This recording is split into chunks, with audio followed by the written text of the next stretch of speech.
সম্মানিত দর্শক বন্ধুগণ, আপনারা দেখতে পাচ্ছেন যে আমার সামনে একটি রাইস মিল, একমাত্রার রাইস মিল। এই রাইস মিলের সঙ্গে আমার এই দাদা ভাই যুক্ত হচ্ছেন। আমাদের এই দেশে খুব সহজ সরল সাধারণ পরিবারের মানুষ যে কিছু একটা করবার জন্য আকাঙ্ক্ষা হৃদয়ে ধারণ করেন, তা আমি আমার এই দাদার পাশে দাঁড়িয়ে অনুভব করছি। মানুষটা কত আশা ভরসা হৃদয়ে ধারণ করে আমার পর্যন্ত আসছেন, আমি বলে আমার ভাষায় বোঝাতে পারছি না।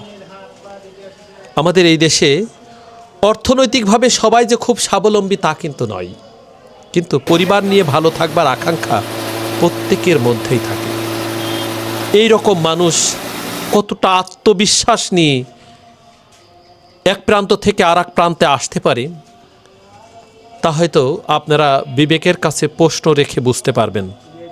দাদা ভাই, আপনি ভালো আছেন? হ্যাঁ দাদা, ভালো আছি। দাদা ভাই, আপনার নাম পরিচয় আমাকে যদি একটু বলেন।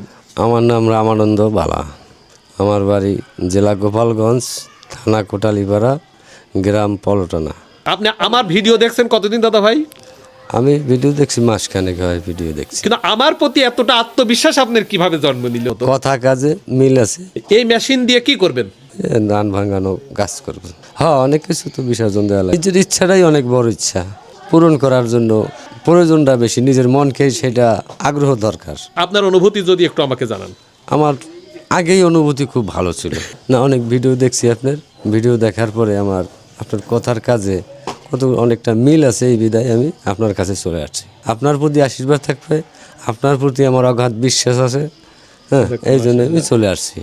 আপনার মতো মানুষ বাংলাদেশের বিভিন্ন প্রান্তে আমার কাছে আসেন, বিভিন্ন প্রান্ত। সেই সব মানুষের ভালোবাসার জন্য আমি মর্যাদাটুকু রাখতে পারি। অবশ্যই আপনি সেই মর্যাদা রাখতে পারবেন।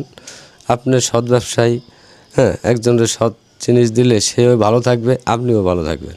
অবশ্যই দাদা ভাই, আমার তরফ থেকে আপনার জন্য অনেক দোয়া রইল। সব মানুষগুলো ভালো থাক, এই সব মানুষগুলার অর্থনৈতিক প্রবৃদ্ধি আরও বৃদ্ধি পাক, সেই প্রত্যাশা রেখেই আজকের মতো বিদায় নিচ্ছি। দেখা হবে অন্য কোনো ভিডিওতে। আসসালামু আলাইকুম রহমতুল্লাহ।